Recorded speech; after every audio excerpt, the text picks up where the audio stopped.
Ele que erguia casas onde antes só havia chão. Como um pássaro sem asas, ele subia com as casas que lhe brotavam da mão. Mas tudo desconhecia da sua grande missão. Não sabia, por exemplo, que a casa de um homem é um templo. Templo sem religião. Como tão pouco sabia que a casa que ele fazia, sendo sua liberdade, era sua escravidão. De fato, como podia um simples operário compreender por que o tijolo valia mais do que um pão? Tijolos ele empilhava com pá, cimento e esquadria. E quanto ao pão? Quanto ao pão ele o comia. Mas fosse comer tijolo. E assim o operário ia, com suor e com cimento, construindo uma casa aqui, adiante um apartamento, além uma igreja, à frente um quartel e uma prisão.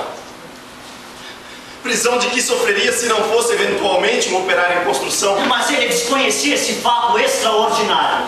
Que o operário faz a coisa. Aí a coisa faz o operário. De modo que certo dia, à mesa, ao cortar o pão, o operário foi tomado por uma súbita emoção, ao constatar assombrado que tudo naquela mesa, garrafa, prato, facão, era ele quem os fazia. Eu? Ele! Um humilde operário. Um operário em construção. Que olhou em torno, canela, banco, enxerga, caldeirão, vidro, parede, janela, casa, cidade, nação. Tudo. Tudo que existia era ele quem os fazia. Ele, um humilde operário.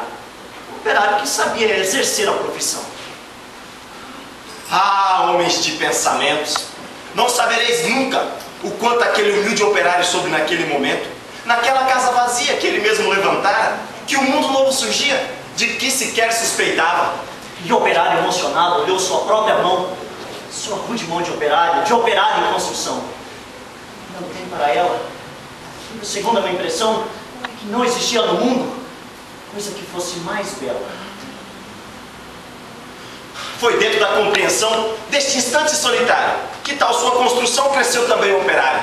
Cresceu em alto, profundo, em largo no coração. Mas como tudo que cresce, o operário não cresceu em vão, pois além daquilo que sabia exercer a profissão, o operário adquiriu uma nova dimensão. A dimensão da poesia. E um fato novo se viu que a todos admiravam. O que o operário dizia, outro operário escutava. E foi assim que o operário do edifício em construção, que sempre dizia assim, começou a dizer não. E começou a notar coisas a que não dava atenção. Notou que sua marmita era o prato do patrão, que a sua cerveja preta era o uísque do patrão, que o seu macacão de Zuarte era o terno do patrão, que o casebre onde morava era a mansão do patrão, que os seus 2 pés andarilhos eram as rodas do patrão, que a dureza do seu dia era a noite do patrão, que a sua imensa fadiga era amiga do patrão. E o operário disse não! O operário fez-se forte na sua resolução. Mas como era se esperar, as bocas da delação começaram a dizer coisas aos ouvidos do patrão. Mas o patrão não queria nenhuma preocupação. Convença-no do contrário, disse ele sobre o operário. E ao dizer isto, sorria. Dia seguinte, o operário, ao sair da construção, viu-se súbito cercado por homens da delação e sofreu por destinado sua primeira agressão. Teve seu rosto cuspido, teve seu braço quebrado. Mas quando foi perguntado, o operário disse: não! Então sofrer o operário sua primeira agressão. Muitas outras se seguiram, muitas outras seguirão.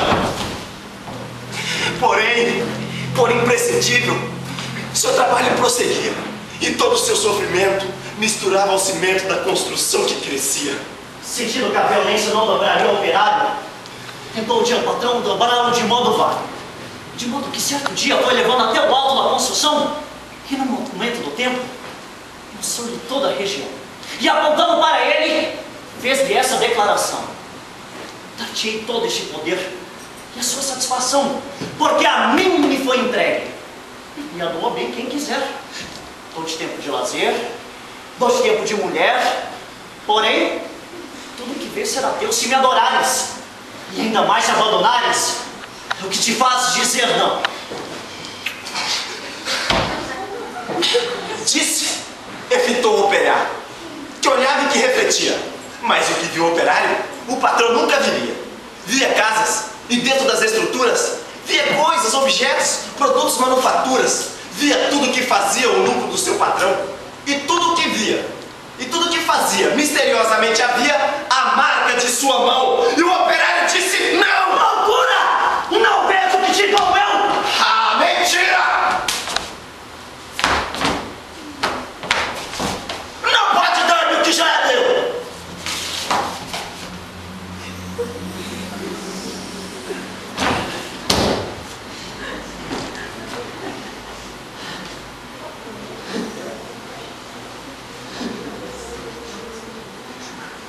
O grande silêncio pensa dentro do seu coração. Silêncio de martírios. Silêncio de prisão. Silêncio apavorado, com medos e solidão. Silêncio de torturas. Se arrastarem pelo chão. O operário ouviu a voz de todos os seus irmãos. Os seus irmãos que morreram, por outros que viverão. Uma esperança sincera brotou no seu coração. E dentro da tarde mansa, agigantou-se a razão. Razão de um homem pobre, esquecido. Razão, porém, que fizera o operário construído. O operário em construção.